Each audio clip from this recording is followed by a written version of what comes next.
Some countries are defined by their empires, their ports, or their rivers.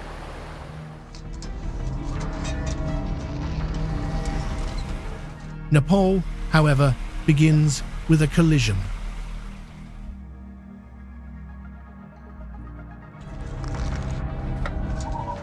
"50 million years ago, India collided with Asia with a force capable of folding the Earth's crust. From this collision arose the Himalayas, and with them, a nearly vertical landscape stretching between ice, valleys, forests, sacred cities, and tropical plains.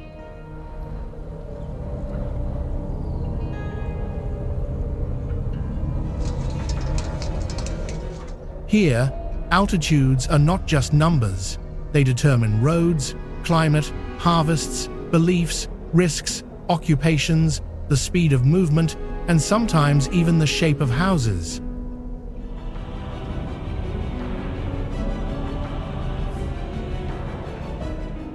From the tents of Everest to the Ghats of Pashupatinath,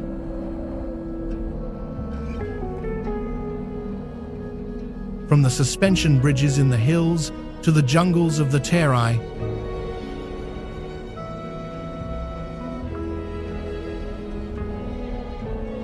the country constantly shifts in texture without ever losing its center.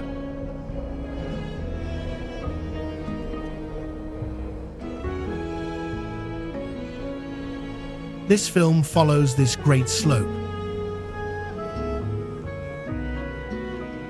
From the roof of the world to the lands where the Buddha was born.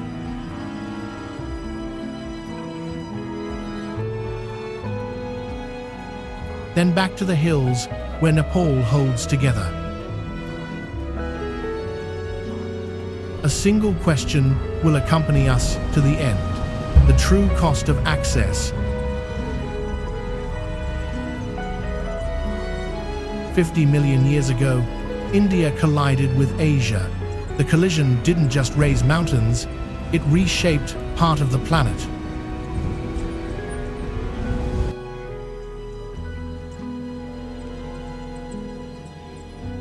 Folds of rock and ice gave rise to the Himalayas, and in that thin air, Nepal took shape.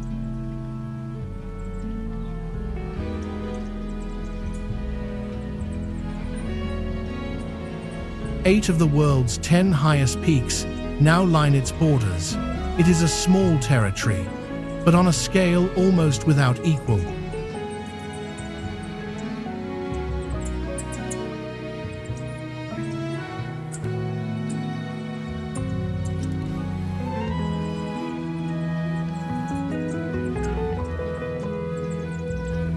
Because this wall blocks the monsoon, rivers are born further down.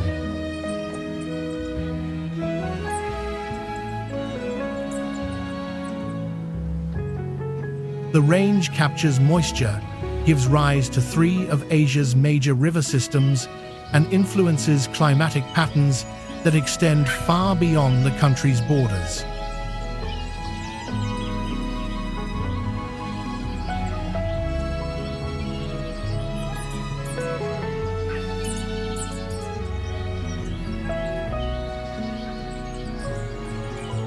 It all begins here, in this wall of stone and ice that appears motionless, yet governs water, seasons, and lives.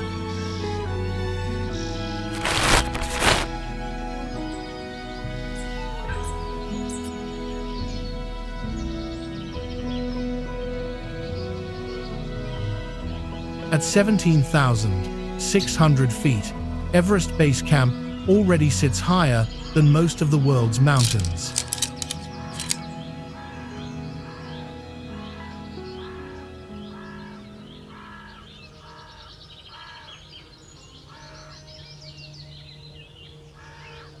The tents there form a temporary, fragile city, almost festive when viewed from afar.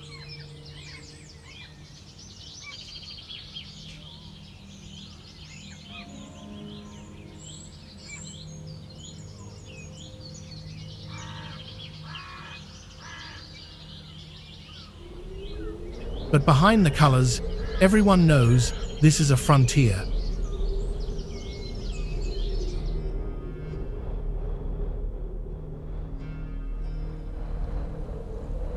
The real journey doesn't begin at the summit.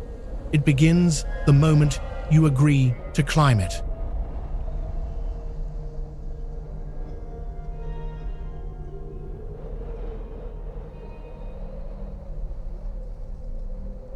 And higher still, the mountain gradually strips away everything that is not essential.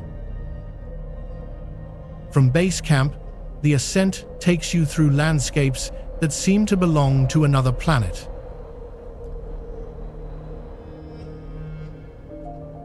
Ice blocks as tall as houses crack without warning.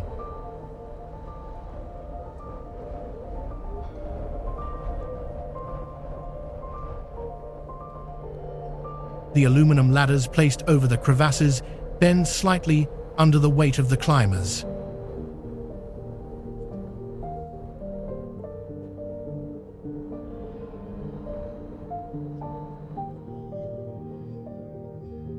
The Khumbu icefall is constantly shifting. Nothing stays in the same place for very long.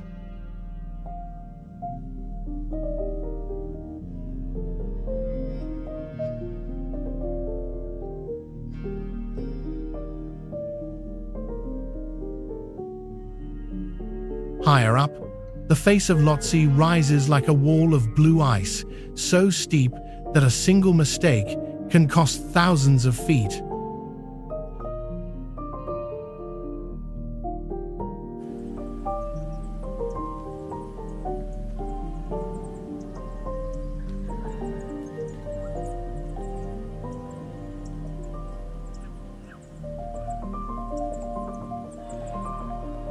When oxygen runs out, every move becomes a gamble.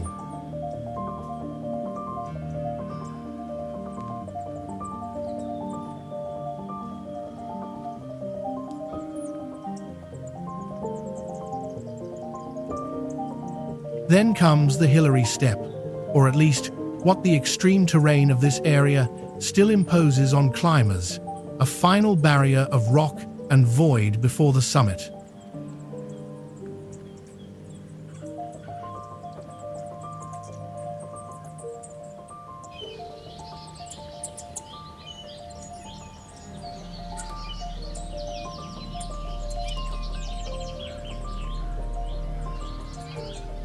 At 29,032 feet, something shifts. The sky darkens. The earth seems to curve. Words cease to help.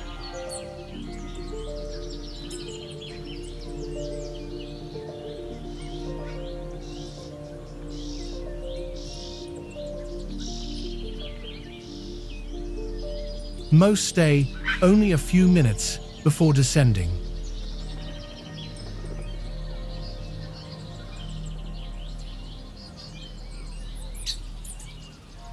But the path to the summit also passes through Rainbow Valley, where the bright colors of the climbing suits serve as a reminder that the mountain keeps those it takes. On Everest, triumph and absence coexist just a few meters apart.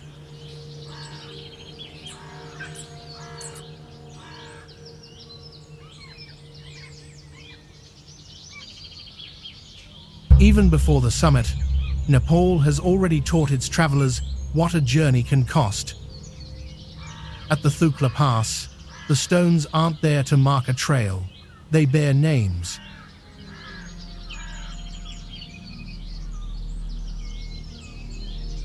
Memorial stones stand in silent succession, each dedicated to a climber or guide who never made it back down from the peaks.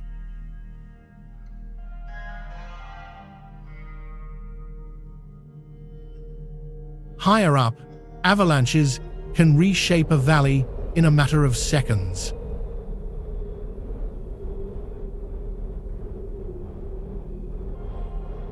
Snow and ice need no intention to erase a presence.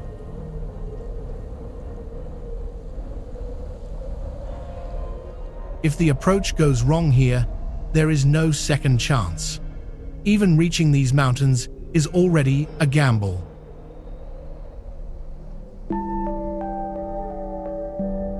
Lukla Airport, perched on the edge of the void, offers pilots a single attempt. The runway climbs steeply.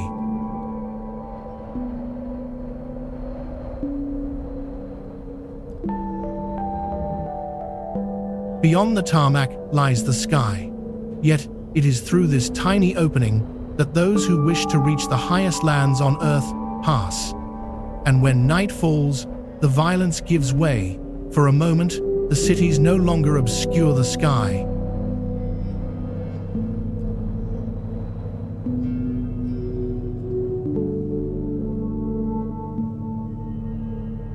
The stars pierce the darkness with almost excessive clarity.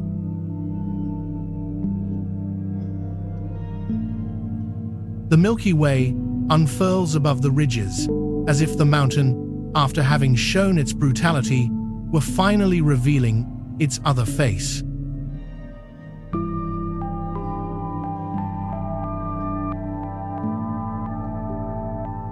Beyond Everest, another mountain commands a more diffuse fear and a longer journey. In the world of mountaineering, Annapurna remains associated with a grim statistic: 1 in 3 climbers never returned.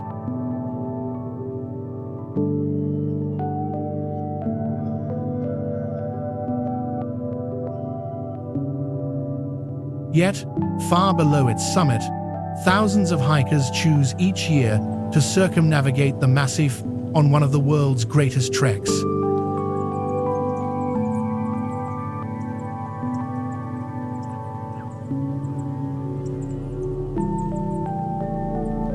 The Annapurna Circuit covers approximately 230 kilometers and takes nearly 3 weeks to complete.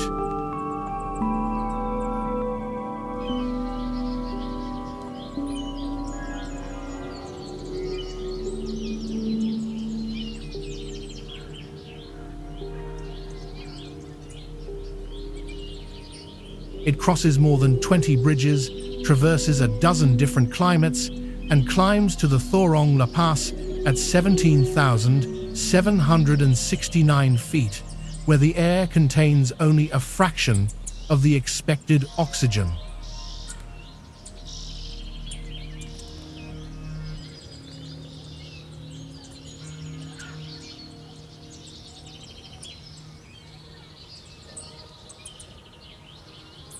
As the trail climbs, the landscape also shifts in character.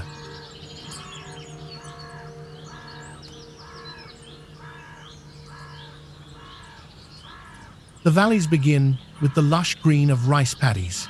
Then come the forests, gorges, waterfalls, and villages where Hinduism gradually gives way to the Buddhist world.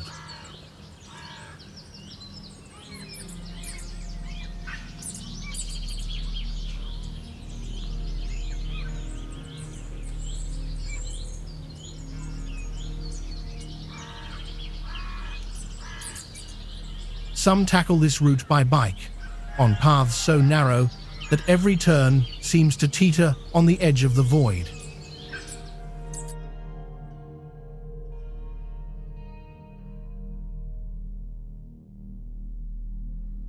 Others push on toward Tilico, one of the highest lakes in the world, a turquoise mirror suspended at 16,138 feet.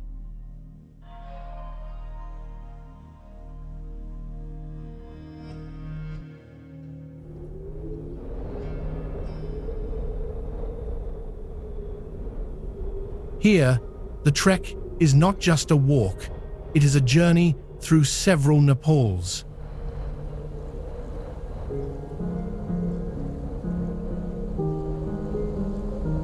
To ensure this passage remains possible, other hands work before, during, and after the visitor's journey. In the Nepalese Himalayas, visible performance relies on an often invisible organization.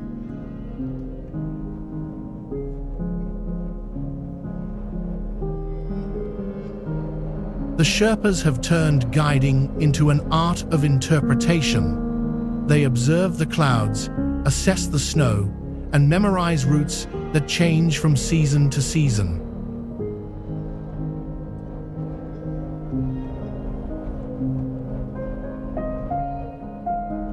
They carry loads that would break most backs, secure ropes, blaze trails, and make decisions at the very moment when a mistake would become irreversible.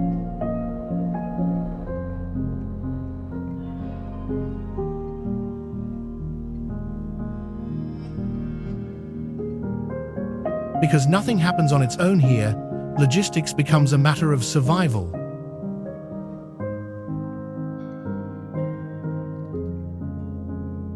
At their side, the yaks move forward as if they were unaware of gravity.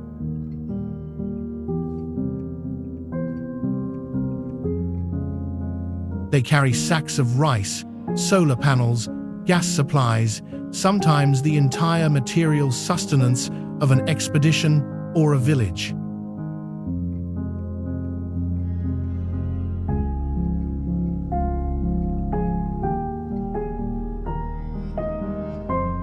In Dingboche, at 14,469 feet, the stone walls and barley fields stand firm against the altitude.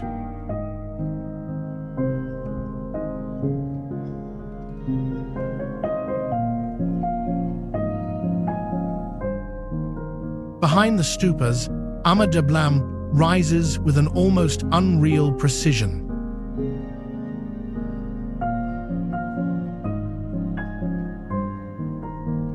Further down, Namche Bazaar spreads its blue houses like an amphitheater on the mountainside.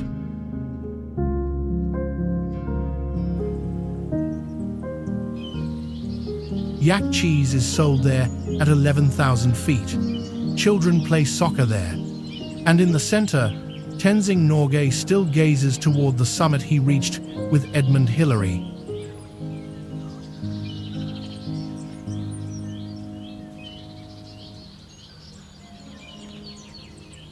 Then the forests recede, and the mountain suddenly takes on the aridity of another continent.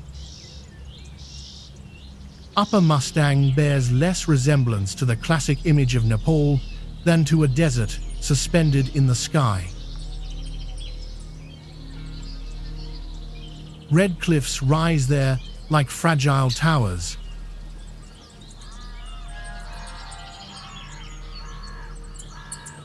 The wind has polished the sandstone as if working a material more pliable than stone.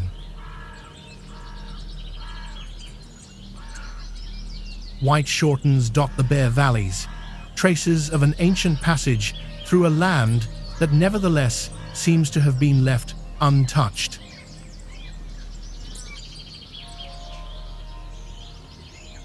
When rain is scarce, the rock preserves memories better.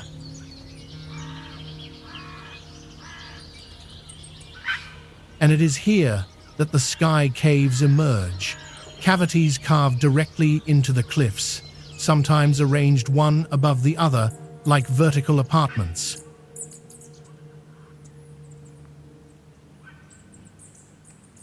Who carved them? To live, to pray, to hide, to bury? Mustang keeps its answers to itself.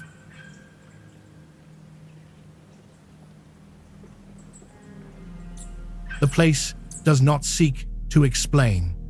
It shows walls, black holes, ochre and gold hues, and lets the eye do the rest.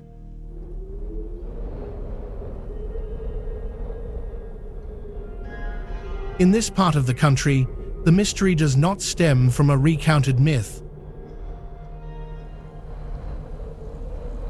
It comes from an ancient infrastructure whose purpose has faded, but whose presence remains stronger than many archives.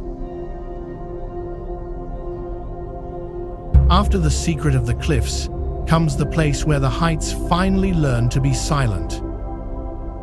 In Tangboch, at 12,687 feet, the scenery could overwhelm any human ambition. And yet, this place was not built for conquest, but for contemplation. The monastery's golden roofs catch the light, while behind them, the vast glacial masses remind us of the scale on which the world continues to exist.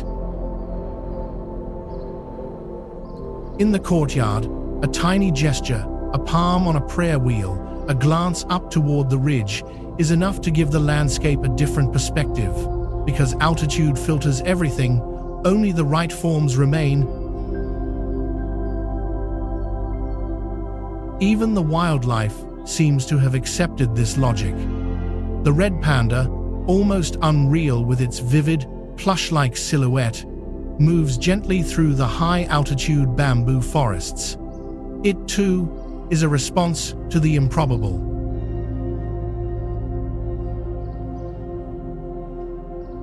In these mountains, nothing lives by accident. The monastery and the animals say the same thing in different languages. To endure here, one must be in harmony with the place.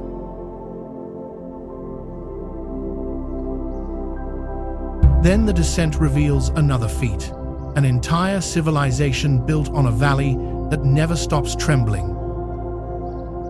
The Kathmandu Valley sometimes seems to exist by a miracle. 3 ancient cities have survived the centuries on land that trembles regularly.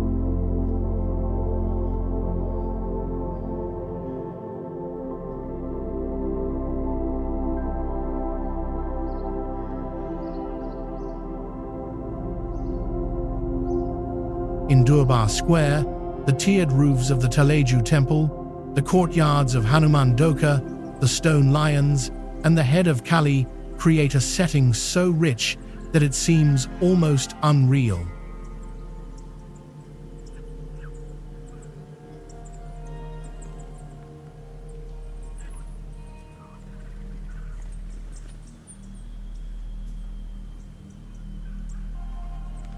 Under the awnings, saffron-robed sadhus meditate amidst a world that continues to grapple with the noise.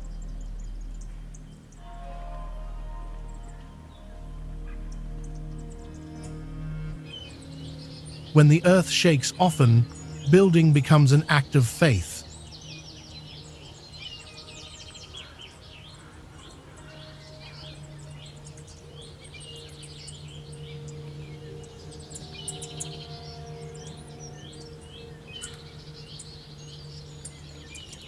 Outside the royal squares, Kathmandu breathes with a vibrant chaos.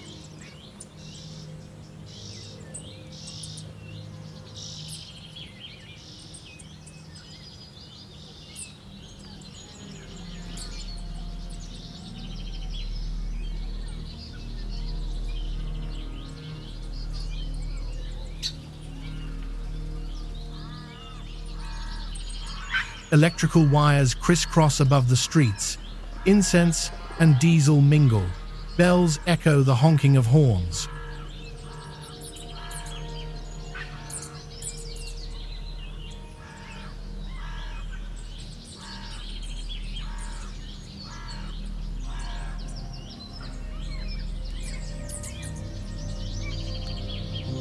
Democracy, too, still seems young here, fraught with tensions.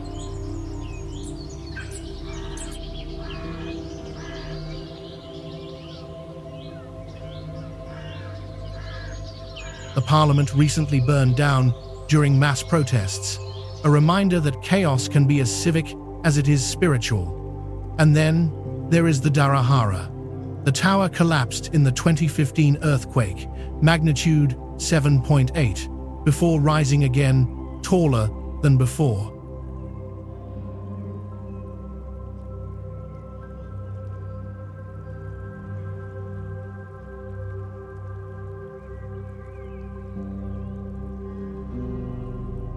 Here, resilience is anything but abstract.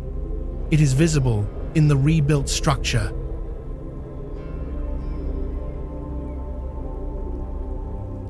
But in this valley, continuity is not limited to walls. It also lies in repeated gestures. At Buddhanath, movement becomes devotion. Pilgrims circle the stupa clockwise, over and over again, as if faith were taking the form of a steady walk.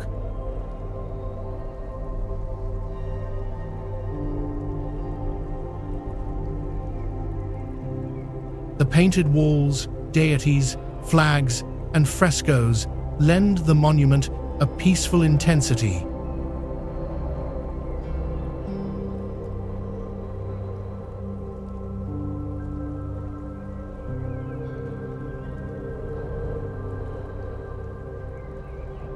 Further along the Bagmati, Pashupatinath serves as a reminder that the valley also lives in close proximity to death.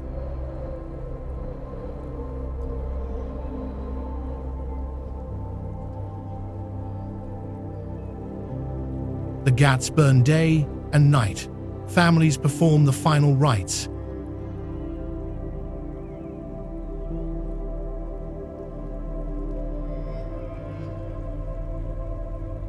At the heart of the temple stands a lingam, bearing the four faces of Shiva turned toward the cardinal directions.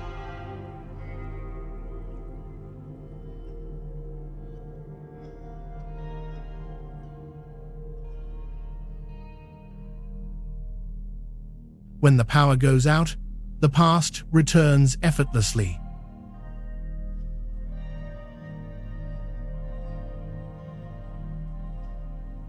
For modern Nepal never fully breaks free from its ancient roots.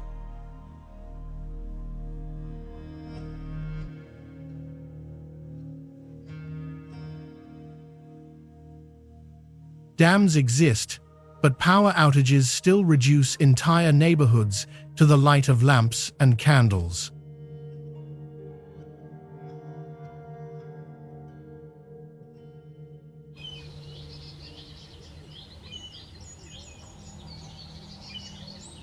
The country also follows its own calendar, the Bikram Sambat, which puts it 57 years ahead of much of the world.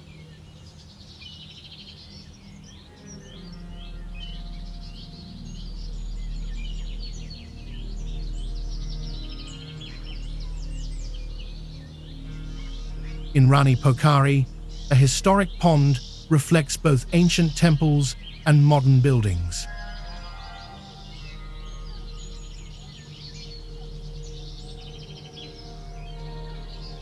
In the Kathmandu Valley, time does not replace the past. It accumulates. A little further on, the valley slows down even more, as if certain streets had decided to ignore the centuries. Bhaktapur gives the impression of a city that has chosen to remain removed from the pace of modern life. Its squares retain a medieval solemnity.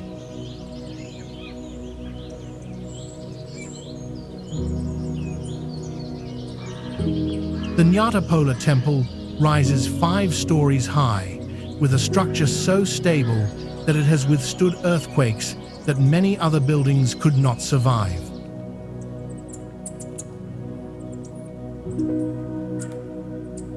The stone guardians, from wrestlers to goddesses, also grow in power with each step.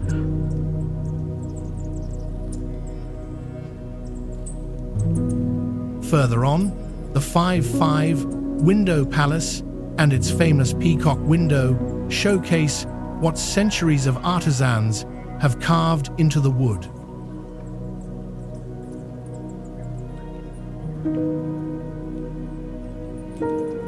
While hands turn the wheel, prayer continues on its own.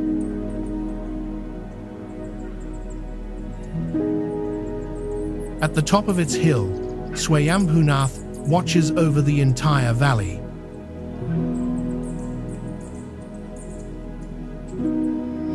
The windmills turn at a human pace.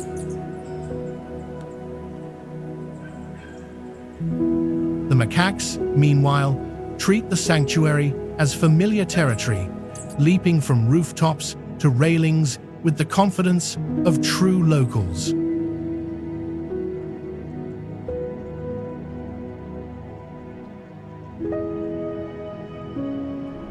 Seen from here, the valley appears cohesive. Ancient cities, traffic, rooftops, hills, temples, and yet this harmony remains fragile, perpetually balanced between heritage and contemporary pressures.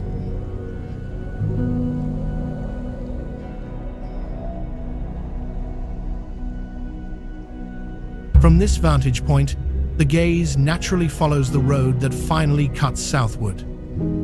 If this film helps you see beyond the map, subscribe to continue the journey with us. For a long time, the Kathmandu Valley and the Terai existed as two worlds separated by the mountains. The Kathmandu-Terai Expressway aims precisely to bridge that gap. Over approximately 71 kilometers, the project cuts through tunnels, spans bridges, and carves into terrain that, until now, imposed a structural slowness. A significant portion of the route disappears underground or passes over the void. A full day's journey could be reduced to just over an hour. On the map, the valley and the Terai seem close. In reality, it's another world. Because the mountains divide, concrete attempts to bridge the gap. It is here that the journey most clearly reveals the true cost of access. For infrastructure does more than just speed up cars. It changes trade, costs, seasonal patterns, and access to healthcare, markets, government services, and agricultural plains. In Nepal, building a road is far from a mere convenience. It is a direct negotiation with geography. And as soon as the slopes open up, the air grows heavy, the vegetation changes, and another life begins. The Terai challenges the simplified image of Nepal as purely a mountainous country.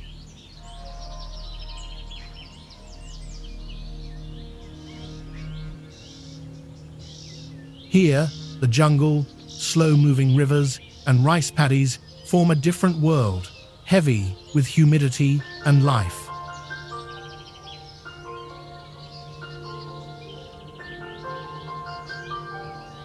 Chitwan National Park embodies this shift. A few decades ago, Nepal's one-horned rhinoceros had nearly disappeared, reduced to just a few dozen individuals.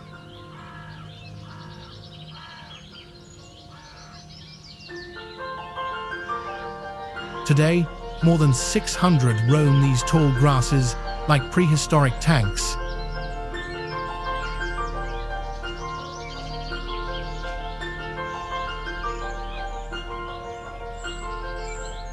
Bengal tigers here are among the highest densities observed, and gavials are raised and then released to save the species.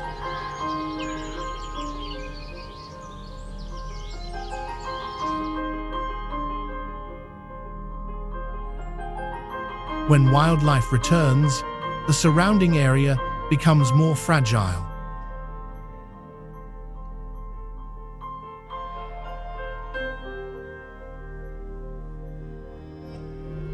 Because conservation success comes at a human cost.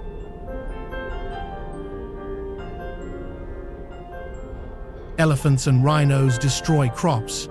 Some incursions end in tragedy.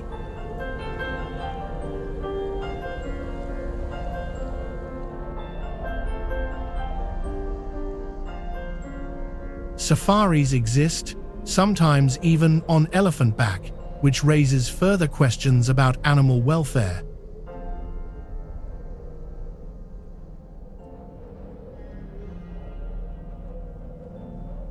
And at the same time, Nepalese law strongly protects certain species and sacred figures, such as the cow, whose killing can result in 12 years in prison.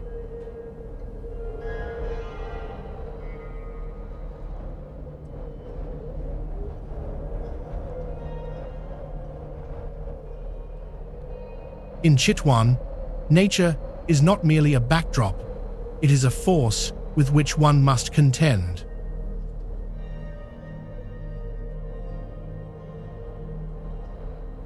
Further west, the plain ceases to be merely fertile and becomes a universal memory. Lumbini is not just a sanctuary, it is an entire landscape organized around a point of origin. According to tradition, this is where Siddhartha Gautama was born. The Maya Devi temple marks this precise spot, and beneath its floor, archaeologists have uncovered older layers dating back to the 6th century BCE. Next to it, the Ashoka pillar, erected some 2,200 years ago, still clearly affirms what so many pilgrims continue to seek: a birth whose consequences have transcended almost all geographical boundaries. Because an idea travels far, the place becomes the world. Around the sacred core, entire countries have built their own interpretations of Buddhist memory. Myanmar, Sri Lanka, Thailand, Cambodia, Vietnam, China, Japan, and others. The peace stupa rises in white. The eternal flame burns day and night. A great golden Buddha remains impassive amid the flow of people, the construction work, the prayers, and the gazes. Rarely does a place demonstrate so clearly how a single thought can radiate across entire continents without ever needing an army. From these plains, the journey ascends toward the rolling hills, where Nepalese daily life perhaps finds its most enduring form. Between the high altitudes and the southern plains, the rolling hills reveal another side of Nepal. In Gandruk, stone houses and slate roofs cling to the slopes with an almost ancient sense of purpose. Farm terraces carve the landscape into tiers of survival. Suspension bridges connect places the road will never quite reach, and the mules, more discreet than the grand tails of the Himalayas, continue to carry materials, medicines, sacks of rice, and economic continuity from one village to the next.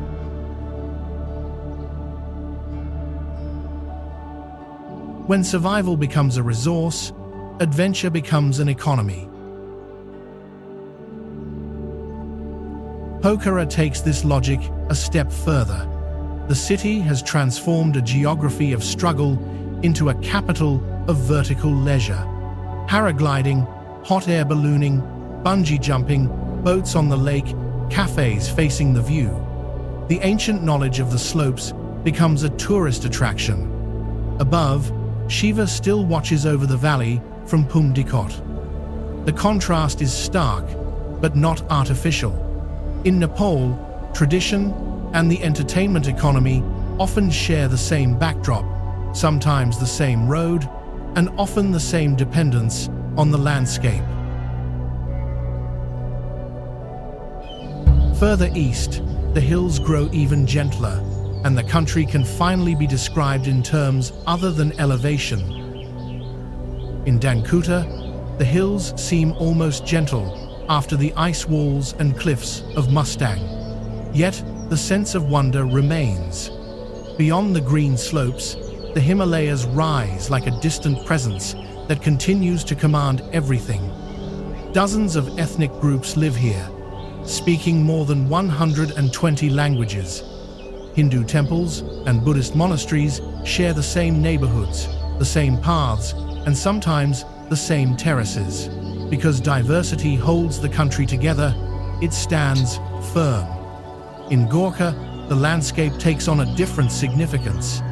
It was from this height that the unification of Nepal began. From there emerged the dynasty that forged the state, and with it, the reputation of the Gurkha soldiers.